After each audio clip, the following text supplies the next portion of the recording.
We appreciate everyone attending today and those who might look at this later. So we've kind of divided things up. We'll start by just introducing us a little bit and then just lay out a format for what we're hoping to accomplish. So I'm Matt. This is Jonathan. We're professors at Southern Utah University. We came into this project by looking at a couple of things. So I've been teaching here for about 20 years. Jonathan's been here for how long?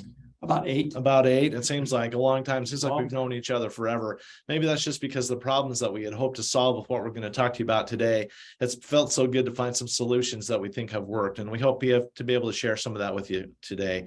What we wanted to do is just start by talking a little bit about a setup of what we're seeing as a challenge in our basic course here at SUU. And then we'll move into talking about some more specific how we dealt with those challenges. And I'll pass that over to Jonathan. So we'll kind of be in and out of the camera together. And then we'll end by talking a little bit more about some of the details about the specifics of what we've done and dragged down in. So I'll go ahead and start first. Let me talk just a little bit about a couple of things. So as we consider some of the problems that we have, one of the things that we really noticed was that there was a lot of complaints in our basic course. And the complaints in the basic course came to our attention. We were already aware of it. We talked about it, but it also came in the way of our department chair bringing us in and saying, look, we got a problem here. We need to fix it. A lot of the problems that we noticed were about the book. Students didn't want to read an old book, black and white pages, no matter how good the content was. They liked learning. They wanted to get the information, but we got this long face, so boring. If you've heard that before, you can relate this as a really familiar refrain. We also noticed that students really started to get a lot more into technology use. So we started sketching out some of the problems that we have. Technology is their first language.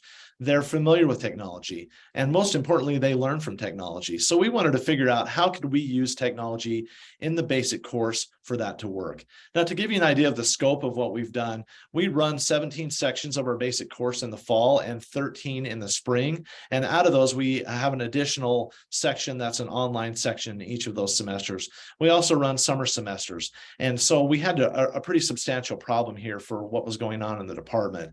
I'm sure like all of your institutions, your basic course is a really important point for recruiting as well into your major and just the general exposure to the discipline. So what we looked at were some of the specific problems, and we thought, what's the one language that students speak?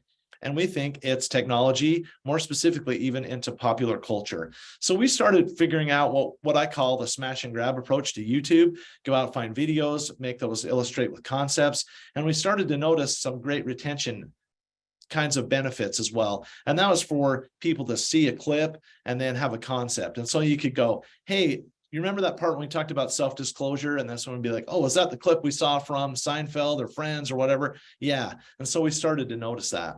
Second thing we started to notice is that students loved videos. They loved being embedded in there. They liked anything with motion that was interactive. So to use TV terms, and I know a couple of people on here probably have TV backgrounds. At least I know some people from BYU, Idaho that are on. So you'll be familiar with the term B-roll.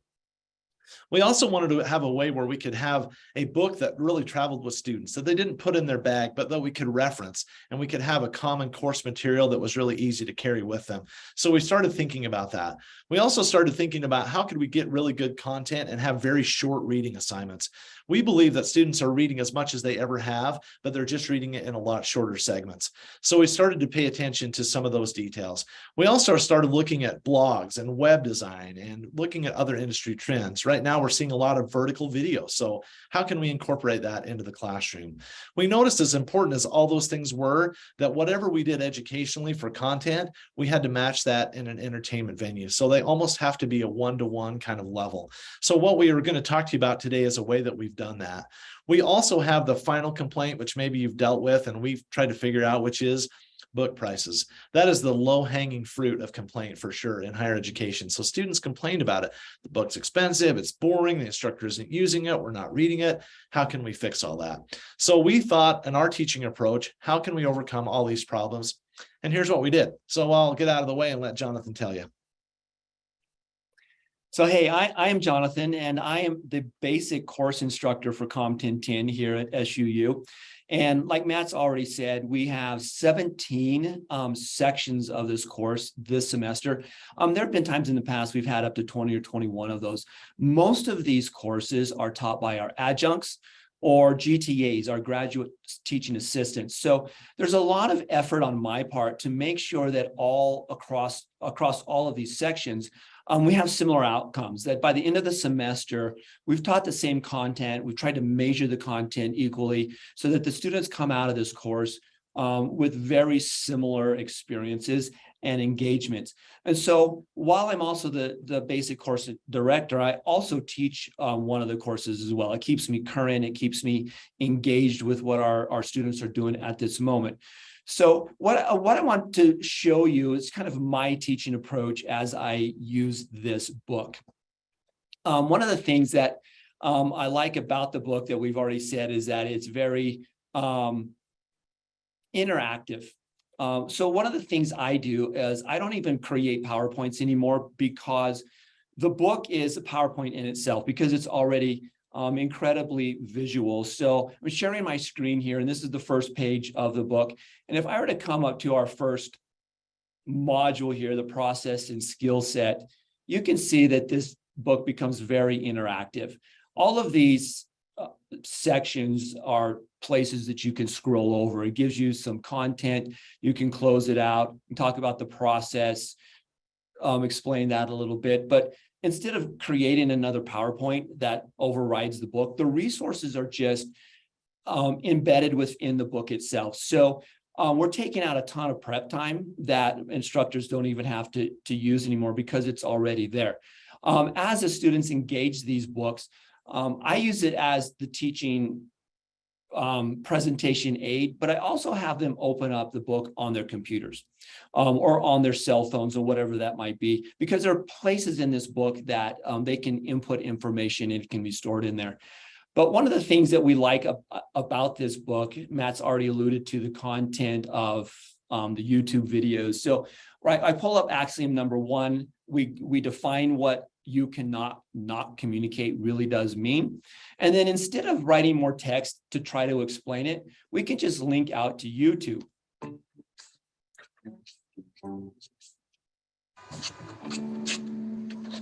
Please don't do that, sir. Please, I would love to sit by myself right now. There's something real creepy about you, pal. You want to get weird? Let's get weird.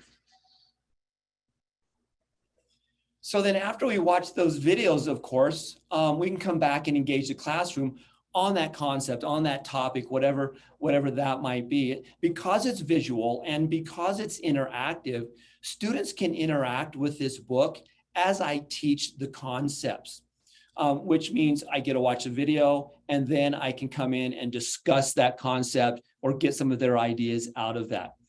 I'm no longer looking for illustrations. I'm no longer spending my time perusing through YouTube because it's all embedded right there for the students and for the instructor as well. One of the other things that we like to do with this book that we thought was a really good idea was to let the students input information into it and then be able to save that information there. So while I'm teaching through, let's say we're talking about how to select an appropriate topic, we take them through multiple different scenarios. Again, the book is interactive. You'll notice that this book is not a PDF from a paper-based book. Everything is interactive. You're going to see the B-roll here that Matt's already talked about. So we have the content, we have the motion, we have the visual, and we can walk them through all of those. And then we give students a chance to ask some questions about topics. For instance, how much of an influence do you think the audience should have on the topic of your speech? Or should I stay away from the controversial topics? So I can do two or three things with this moment right here. I can have them enter that information into the text and just save it for later reference for themselves. Or I can have them enter information into the text or into the book right here and submit it. I can then open it up in the grade book and see what's there. And, I can be like, hey, Jimmy, you actually put, I'm really passionate about this topic and I don't want to stay away from it. Why would you say that? So I have all of their answers right there available to me immediately. Or I can assign it as a homework topic, right? After class, I want you guys by midnight tonight to enter this information, give me a good description of it, and then submit it. If they click save, it just saves in their textbook. If they click submit, it goes into the grade book, and then I have access to that information in a real life manner. And so you'll see that there's a lot of different places where they can actually get into and actually interact with the textbook as I interact with the textbook as well. The other part of this textbook and my teaching style is to actually notice that there's less reading in this book. You'll see that there's a lot of interaction right here, but I can tell you that while there is less reading, there's not less content, right? We decided that less reading is good, and we're talking about their short attention spans and that technology is their first language and they're getting their information from that. But reading now is not just reading content, but it's watching visual information as well.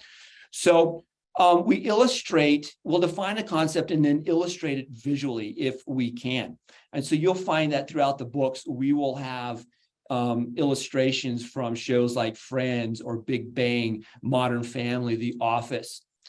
Sometimes if we can come up with it, we will come up with some ideas of right out of our current situations, maybe a movie that has actually just been produced, and if we can grab a video out of that. So one of my favorite things is that when Encanto came out, and you guys will all know the song, We Don't Talk About Bruno. One of the things that I thought when I heard that was like, wait a minute, this is conflict avoidance. Let's put this in our book. And so here we'll talk about avoidance, we'll define it, and we'll jump right into We Don't Talk About He Bruno. didn't understand what he saw. Then you better figure it out because it was coming for you. We don't talk about Bruno, no, no, no. We don't talk about Bruno. But So you can see that these clips are really fun. What it does is it gives students a mental break. It kind of disengages them from the actual work of the classroom, but it's still teaching a concept. So we'll watch the movie, we'll interact, we'll have some fun, because probably most of our students can actually sing along with this song, and they'll be singing it for the rest of the day. It just cements in their mind that they just learned something, a communication topic about conflict avoidance, and they see it in almost real life using pop culture on that. So we do it from many different ways. Technology is always taking them in and out of the process of learning, and wherever they're learning it, right? They're scrolling through Instagram, and oftentimes they're going to look at an Instagram reel, and they will either watch it because they like it, or they'll watch 1 or 2 seconds and keep scrolling through. So on the entertainment side of this is we need to have something that's entertaining enough to keep them engaged, but also learning actual content from the class itself. So every module, you're going to find that we have a lot of interactive components to this. We have all of these different modules that we talk through. They're seeing it. Are you guys seeing this? Yeah. Yep. Okay. So in a relevant evidence model, I'll take you through just one of the components that we have. So when we're talking about evidence, when we're building our speeches, we talk about these 4 types of evidence. One is available evidence, and you'll notice again that we have content and some B-roll, just some motion going on that kind of keeps their attention. We go to balanced evidence, complete evidence, and then of course some accurate evidence.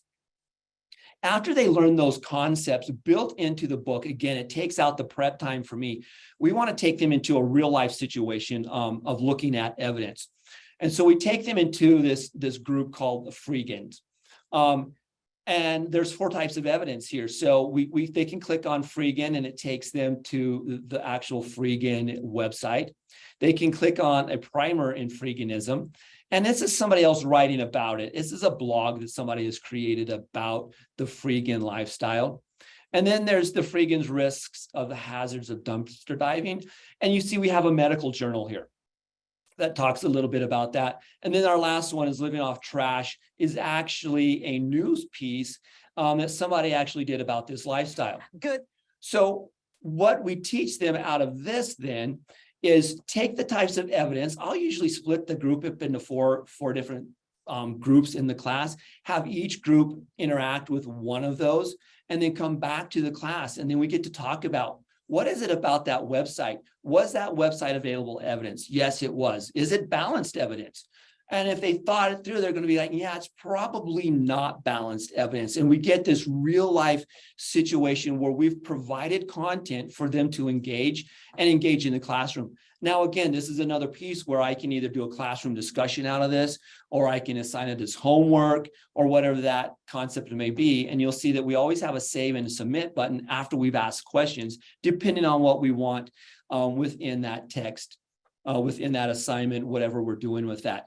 I want to show you another one where it's more of just class interaction and not so much an assignment that we have. And so we're always asking the questions on informative speaking. Can you inform something on a topic that could become much more persuasive? So we ask the question right here, can you inform an audience without persuading them? So we take them through a very controversial or a persuasive topic, such as recycling and the billions of pounds of plastic that is collecting in our oceans.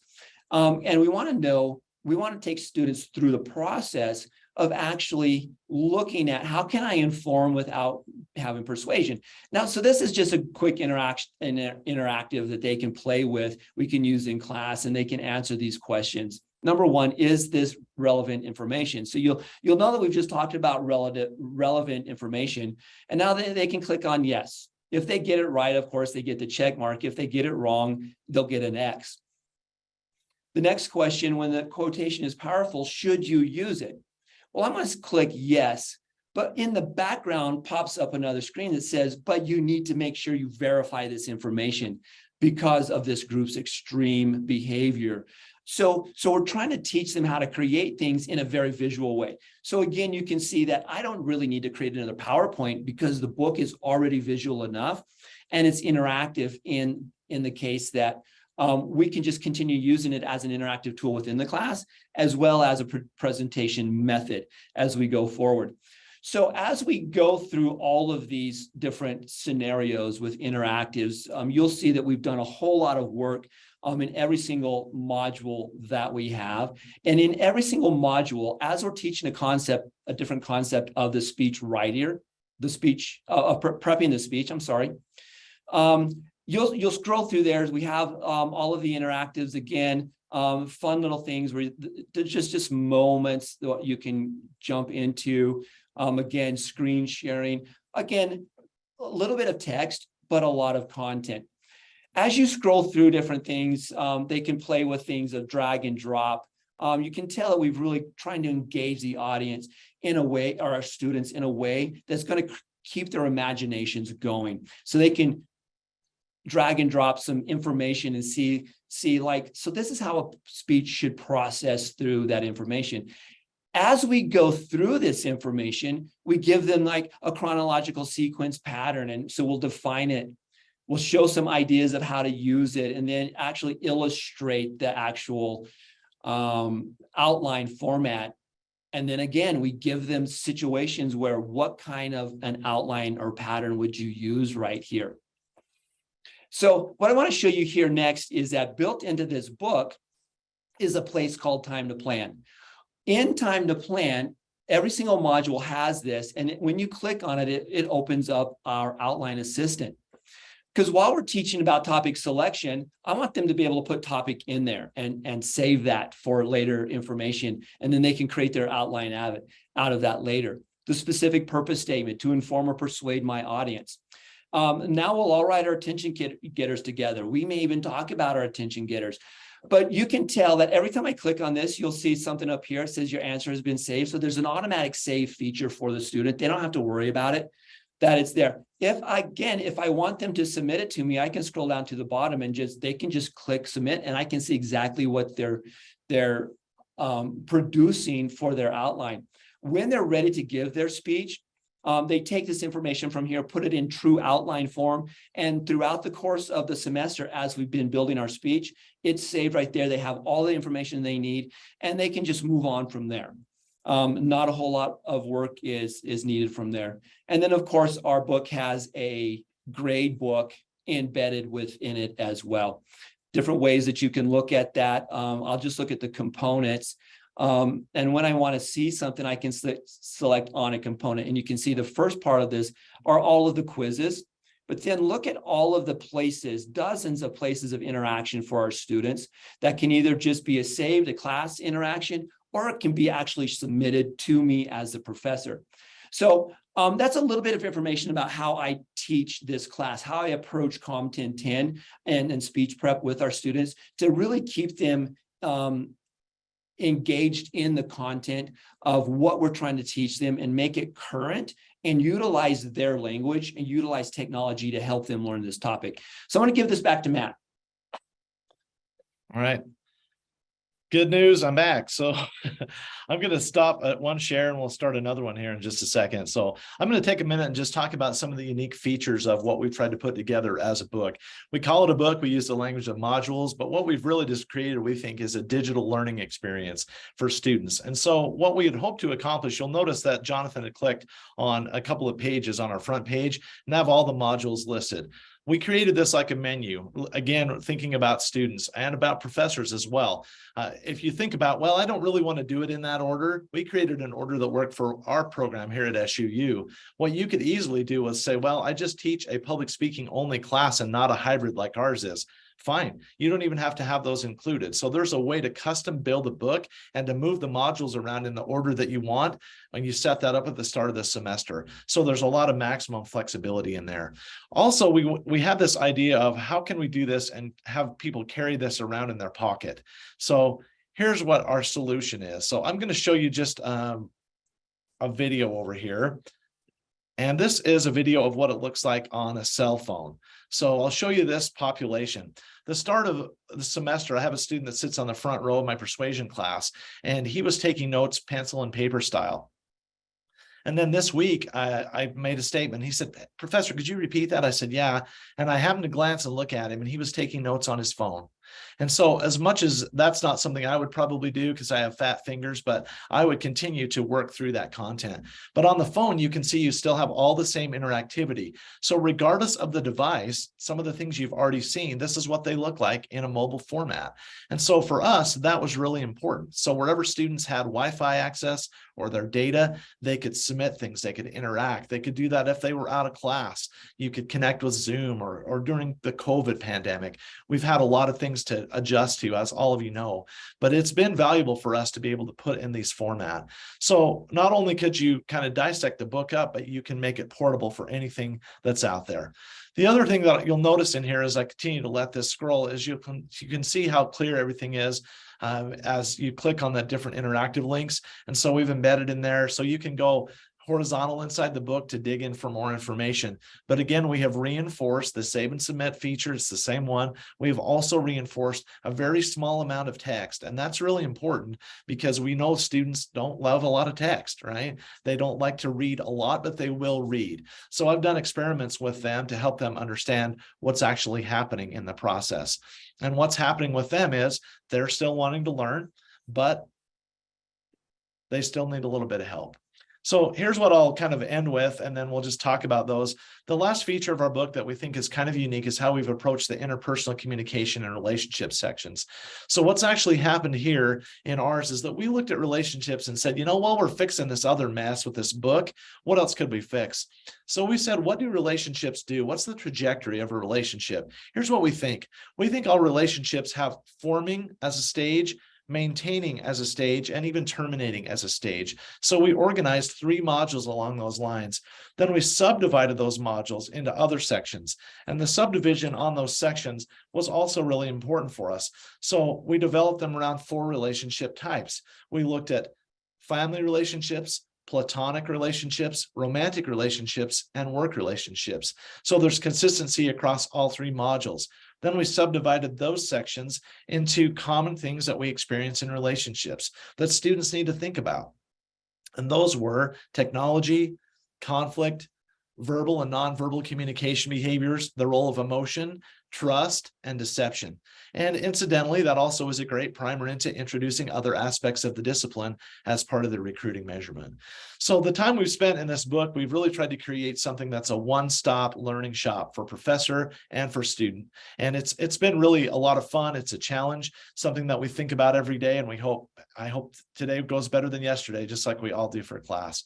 So we appreciate your time in doing that. We wanted to save a few minutes for any question and answer or other suggestions. Again, as Ryan mentioned at the start, we would love to hear from you. So he'll share out any email requests or suggestions. And if you have any thoughts, we'd love to hear from you, talk to you, interact in any way. So we thank all of you for your time and taking a few minutes out of your very busy schedules to meet with us. Thank you so much. I know Jonathan and Matt are in between classes here doing this, so thanks for your time. I do have some questions here, and please keep them going and get a lot of traction on how you divided the relationships up. What a great concept that is, so kudos to you. I really wish I had this when I was a student. However, YouTube wasn't invented yet. How have your students responded to this approach? Well, I'll take a shot and then you can add in if you want to. So since we first started this thing, I've had opportunity to work as a department chair, and so I'm doing that role currently in addition to teaching. And in doing that, you had the buck stops at the department chair a lot of times. And so what was interesting is I was out in the community and I ran into a student, and I really like football, so I'm especially into college football. And so I coached when I was younger with, kids, younger ages. And I had a student that was a person I'd coached a little bit in youth football and then in early high school, like junior varsity. And a few, some time passed after that, he's in college. I just ran into him out in the community and he said, "Hey, coach." And I thought, "Oh, cool. We're going to talk about football." And he said, "I didn't know you wrote a book." And I was like, "What?" That's not what I was expecting, right? I was like, I go, "Okay, well, what did you think?" Right? Nobody's around. And he said, "I liked it." I said, "Okay, why'd you like it?" And he said, "Because it was easy to read, it was easy to digest, and I love the videos. They helped explain the concepts probably better than any other way I could do that." And I realized in that moment that we had gotten onto something that tapped into the vein of current students. There are kind of strange things that happen, so we can't control everything. The other kind of comment I would maybe share out, Ryan, is just this one, what we call a rabbit hole. We all know there's a lot of research and just our own experience on getting on a platform and having your time just go at light speed. But I had a student that said, "I really love the videos, but I'm upset." I said, "Okay, why?" So because when I clicked out on one of your videos, I found another video on YouTube that was interesting to me. And so I wasted my study time watching those. So as much effort as we put into solving some of the problems, we can't solve all of them. But so far, from my seat as chair, no complaints. Previous chair, the complaints went away. And I think that was because we really took time to listen and think about what do students need? What do we need? What's frustrating us? What's frustrating them? And this is one of the solutions that we came up with the basic course. And so we hope it's valuable for you and your thought process. Yeah, and so while our students like it as well, because it is interactive, I found that our GTAs, they're young as well, right? They're part of this new group of people who are learning differently, and they love teaching out of it because they don't have to go and read a bunch of text as well. So I think it's a win-win on both sides of this situation for us. Great insight. This viewer, I guess, or attendee, loves the interactiveness of the book. What's your plan for YouTube or other website links that become broken or inaccessible over time? Hey, yeah, we just had that happen yesterday, as a matter of fact. YouTube's always breaking or something misses. So our instructors are taught to let me know as soon as possible that there's a broken link. I'll jump on with Kindle Hunt and tell them we need to change this link to, and I'll give them the new link. And I'm within a half an hour, Kindle Hunt will have these links fixed, and we'll get an email that's saying, okay, all these links are fixed. We'll click on and we'll see. Those things are not happening like they used to, because the more we change links, we try to find solid YouTube channels that are really big fan bases that are not going to be taken down, or those links aren't going to be breaking. So we're seeing that issue happen less and less. And the other cool thing about the links too is that we've been able to add a lot of links because there's not limited space because you're scrolling. So it's not like we're running out of paper or anything like that. So we can stack links in there too and try to update them. Some that have played really well, we keep, and then we put a whole bunch of new ones in actually for the start of this semester. So it's always a little bit of a challenge, but it's a work in progress. It's a way to kind of use public resources out there. And we feel like this is a lot more interesting than some of the OER books. And I hope I don't offend anyone if you've created one, please send it to me. But some of the ones I've seen, I feel like I'm looking at a PDF online. And so I'm still back into the same problem of, well, this isn't all that engaging to read. And so we hope it's that way. So anyway. A lot of people are excited with this interactive approach. Do you have stuff for other courses? Someone mentioned persuasion. To date, we haven't. We talked about writing a book that would probably fit on what most places would call an interpersonal communication class. We talked about creating it with the not so subtle title of relationships with friends. So unfortunately, I've spent too much time probably watching that and watching the reruns. But we've been surprised at how many students that weren't even born when Friends came out are like, oh yeah, I love Friends. I watch it all the time. We're like, wow, that's cool. Yeah, they binge watch it now. They binge watch it, yeah, which is great. And it also makes us feel younger. So that's kind of cool too.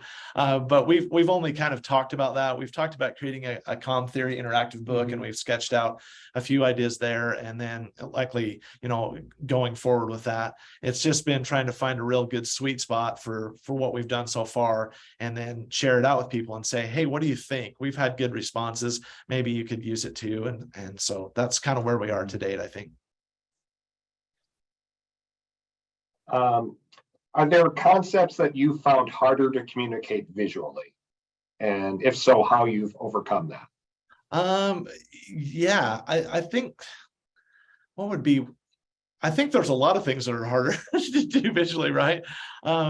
But when you talk about delivering speeches, I think those are really easy. Can you find a good conflict? Yeah, but you have to go to pop culture, because a lot of the ones that you find that, students do for your classes, they're super scripted, so they're harder to find, I think. That's been a challenge. Maybe we could go over to, let me just see if we can go over to our modules. I'll show you just maybe one thing that comes to mind here. If I can get my magic fingers here. You can see why Jonathan did most of the show you around the book part. So let's go to, I'm going to share screen for just a second and try to address this just very briefly here. So down here in the bottom, where a lot of you have probably seen like communication models, we involved a student in interaction and said, when you look at these models, like, what do you think? So this is a student that was here that's now in a PhD program. And so he was here with us as an undergraduate student. So if you go inside here, you'll see these models developed. So we had a student that took something, we said, how would you display this in a modern age? And so he actually built this for us and gave it to us and said, hey, do you guys like this? I was at another campus job, and here's what I looked at. So you can just kind of see where those models go. And so we built one as a similar premise off of each one of these models. So if you go to the interactional one, you'll see the same kind of model and format. So some things that have maybe been traditional model that have been very kind of two-dimensional feeling, just even adding that. So there's probably a lot of things that are harder to display, but that's at least one that came to mind where we just involved a student in solving the problem that we had. So we thought that was actually a pretty cool thing that way. So that's at least one answer. I don't know if you have any other thoughts. No, I think that's good. Yeah, what a great way something to add to their portfolio too. Yeah. Can I just take one? I see one in the chat that's popped up about diversity and age groups. I'll give you an idea. So we have adjuncts that are teaching, that are fresh out of undergrad going into our master's program. So they, as of last spring, they were undergrads and gone through, and some of you probably on this have had that same experience. We also have people that are kind of getting retirement up age. So we have a person who has a PhD in Comm that moved to our community. He was working in another capacity and said, hey, I'm going to retire in there. So he's about 60 and he teaches out of this book. And so we have teachers run the age group, and we also have learners that run the age group. So the learners have been fine with it. That just takes them a minute to figure out what's going on. And then they go, oh, this is a lot like a web page. We're like, yep, exactly. and then they just go crazy with it like everybody else. So I've had zero complaints. Our previous chair had zero complaints about any concern with like, I'm not a digital native, therefore, right, whatever. And, you know, when a guy like me walks in, I go, look, I'm a digital caveman, but I can run this book, and it gives them a little confidence. So Yeah, and the point is that we're all online, regardless of age, and this is basically a website. We call it an e-text, of course, because it's text-based, but it's a simple website. There's nothing really hard about this. It's click and it's scroll, and that's about it.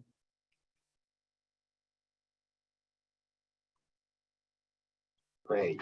And then there's one more question there about, have you had an opportunity to measure student success, AKA performance?